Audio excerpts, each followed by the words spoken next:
Alright guys, welcome to my preview and predictions for Extreme Rules 2014, but before we get started, here are the results to last month's Wrestlemania 30 predictions, of which nobody was able to correctly predict all of the matches, thanks largely to Brock's victory over The Undertaker as the Beast conquered the streak. As for this month's predictions, if you want to submit your predictions for Extreme Rules, you can do so using the link in the video description, and I'll post the results on Monday morning. So let's get on with the first match as we start out with the pre-show in the WLC match between Hornswoggle and El Torito. So these two are set to settle their differences, which I think may have started at the Hall of Fame and then continued ever since in a little man's TLC match. So we're going to expect the likes of miniaturized tables, ladders and chairs, and if there's something hanging above the ring, I'm guessing it's going to be hung around head height. Now, I'm not really a fan of these kind of matches, as I think it's a waste when you've got great talent on the roster who haven't made the card, with Dolph Ziggler being a prime example. But that said, this should be a good start with some funny spots to perk everyone up before the event itself, and with El Torito's high flying ability, it should prove to be an interesting encounter which could go anywhere, although I'm going to go for El Torito to pick up the win.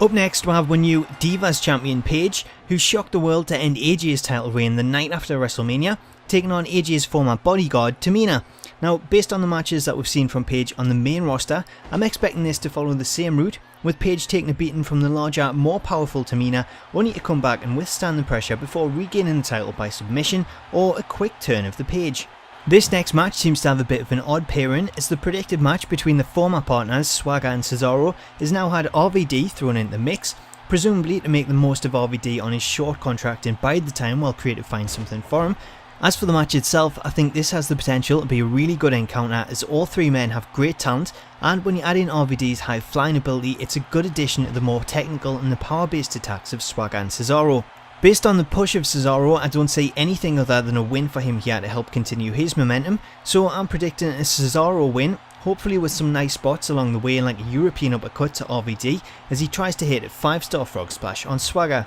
Next we'll have the Bulgarian Brute, Alexander Rusev, taking on R-Truth and Xavier Woods in a 2-on-1 handicap match, which, even though the odds are against him, I still expect this to be nothing more than a squash match to continue to put over the power and the dominance of Rusev. So I'm expecting this to be a pretty quick encounter, with Rusev picking up another win by submission, as a loss here, even against two men, it just wouldn't make any sense at all. The second title match of the night is up next, as Big E defends against Bad News Barrett, who won the recent #1 Contenders tournament, which was something I really enjoyed and I thought went a long way at bringing back some credibility to the Intercontinental Championship, which is now essentially the second highest ranking title in the company after merging both the WWE and the World Heavyweight Championships. For me, if you're a fan of Big E, then I'm afraid I've got some bad news, because I can't see him retain the title against Barrett. I fully expect to see Barrett leaving as the new champion, because Big E's reign, it started off well, but it's kind of faded out and he hasn't really done anything as the champion. So with a renewed focus on the belt, I think it's the perfect time to give it to Barrett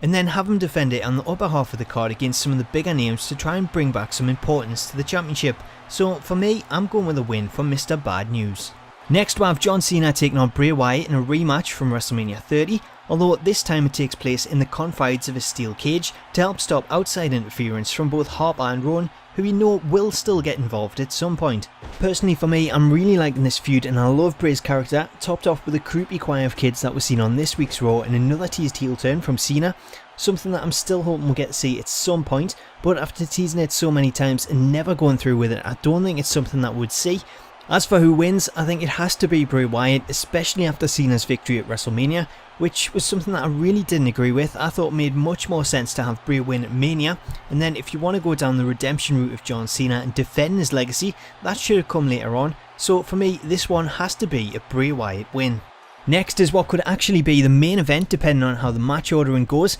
as we'll have the Shield taking on the recently reformed Evolution, which is the match that I'm most looking forward to, because every time the Shield get in the ring, especially on pay-per-view, magic just seems to happen. So even if this turns out to be half as good as the 6-man tag match that they had with the Wyatts at Elimination Chamber, this match will steal the show. As for trying to pick a winner, I think this is the hardest match of the night to predict, as either team could actually come out on top, and regardless of the outcome, I expect this rivalry to carry on for the next few months, possibly with a return match at next month's aptly named Payback pay-per-view, and then possibly some singles matches between the team members after that, which would be a great way to elevate someone like Roman Reigns by having him cleanly defeat someone like Triple H further down the line. Getting back the match in hand, I've gone for an Evolution win due to them only just reforming, and also because I can't see Triple H's ego allowing him to lose 2 matches on 2 consecutive pay-per-views, but like I say, I feel this match could go either way as this feud rumbles on over the summer. Finally, we'll have the WWE World Heavyweight Championship on the line as Daniel Bryan makes his first title defense against his former partner Kane.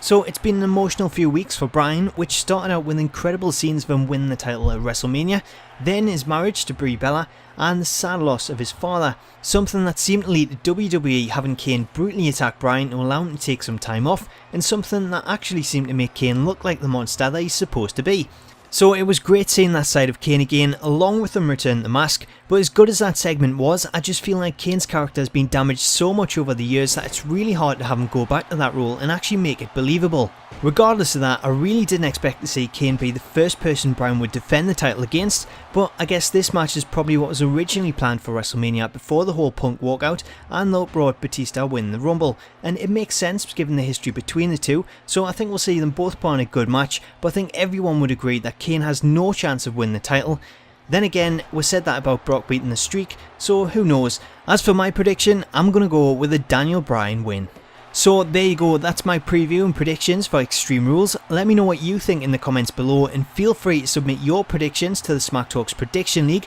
using the link in the video description, and I'll post the results on Monday morning. Until next time, enjoy Extreme Rules and I'll catch you later.